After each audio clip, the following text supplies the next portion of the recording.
정치권은 국가전산망장애를 담당하는 행안부 공무원이 사망한 데 대해 한 목소리로 애도를 표하면서도 공직자를 질책한 이재명 대통령의 발언 등을 두고 공방을 벌였습니다.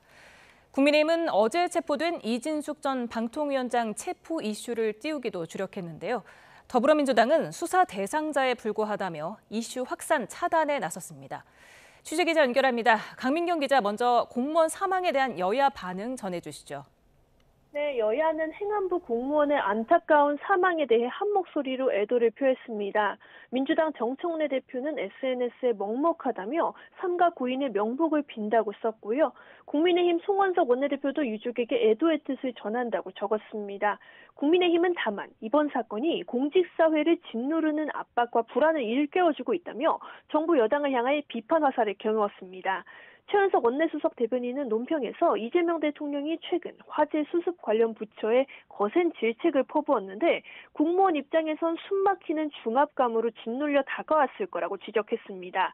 또 오는 일요일로 예정된 이재명 대통령의 예능 프로그램 출연을 문제 삼는 발언도 나왔습니다. 송원석 원내대표는 SNS에 예능 프로그램 방영을 전면 보류해달라고 요청하며 국가적 재난 상황에 대통령 부부가 웃으며 박수를 치는 모습을 비추는 건 대단히 부적절하다고 주장했습니다. 주진우 의원은 한 발 더 나아가 국정자원 화재 이후 이틀 동안 대통령은 회의 주재도, 현장 방문도 없이 침묵했는데 이 기간 예능을 촬영한 것 아니냐고 의문을 제기하기도 했습니다. 이 같은 공세에 민주당은 곧장 발끈했습니다. 박수현 수석 대변인은 논평에서 주진우 의원을 정조준하며 대통령 깎아내리기에 급급해 이성마저 잃어버렸냐고 비판했습니다. 주 의원의 거짓 허위 선동은 국정자원 피해 복구에 최선을 다하고 있는 공무원까지 모욕하는 일이라며 즉각 대통령과 공무원들에게 사과하라고 목소리를 높였습니다. 문금주 원내대변인도 구두 논평에서 국민의힘이 갑자기 이루어진 공무원 사망 앞에서조차 정쟁을 시도한다며 옳지 않은 행태라고 지적했습니다. 네, 또 이진숙 전 방통위원장 체포에 대한 공방도 이어지고 있죠. 네, 민주당은 경찰의 이진숙 전 위원장 체포는 사피의 규정이다. 철저하게 진상을 규명해야 한다는 등의 입장을 유지하고 있습니다. 문금주 원내대변인은 구두 논평에서 평범한 시민은 검찰과 경찰의 소환 요구를 6차례나 불응할 수 없다고 강조하며 이 전 위원장 체포 정당성에 힘을 실었습니다. 특히 법대로 처리하면 될 일이라면서 당은 이 전 위원장 논란에 일일이 대응할 가치를 느끼지 못한다고 지적했습니다.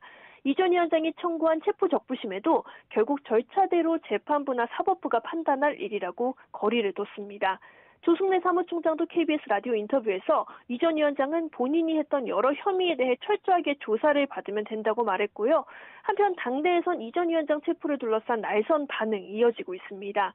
한민수 당대표 비서실장은 SBS 라디오에 출연해 이 전 위원장은 각종 혐의를 받는 수사 대상자라는 자신의 신분을 자각했으면 좋겠다고 쏘아붙였습니다. 이 전 위원장의 정치적 의도를 의심하는 비판도 이어갔는데 관련 발언 들어보시겠습니다. 이거는 정치적으로 만들어가지고 자기 목적을 이루기 위해서 사용하는 겁니다. 뭐겠습니까? 다음 지방선거가 됐든 뭐가 됐든. 반면 국민의힘은 이진숙 전 위원장 체포건의 연이틀 총력 대응에 나서고 있습니다. 장동혁 대표는 이 전 위원장이 압송돼 조사받는 서울 영등포 경찰서를 항의 방문했습니다. 체포영장 신청과 발부 과정에서 위법이 있을 가능성을 의심하며 이 전 위원장 조사가 끝나면 즉각 석방해야 할 거라고 촉구했습니다. 또 이번 체포는 여권을 분리한 이슈를 추석 밥상에서 감추기 위한 의도란 주장도 이어갔습니다. 관련 발언 들어보시겠습니다. 절대 존엄 김현지를 내리고 추석 밥상에 이준석 전 방통위원장을 올리기 위한 정치적인 의도로밖에 저희들은 해석되지 않습니다. 이진숙 체포건을 좌시하지 않겠다는 국민의힘의 반발 움직임은 연휴 내내 이어질 걸로 보입니다. 체포 과정의 부당성을 주장하며 경찰 등에 대한 직권남용 권리행사 방해 혐의 고발에 나서는 한편 영장을 발부한 서울 남부지법 등도 항의 방문한다는 계획입니다. 지금까지 국회에서 YTN 강민경입니다.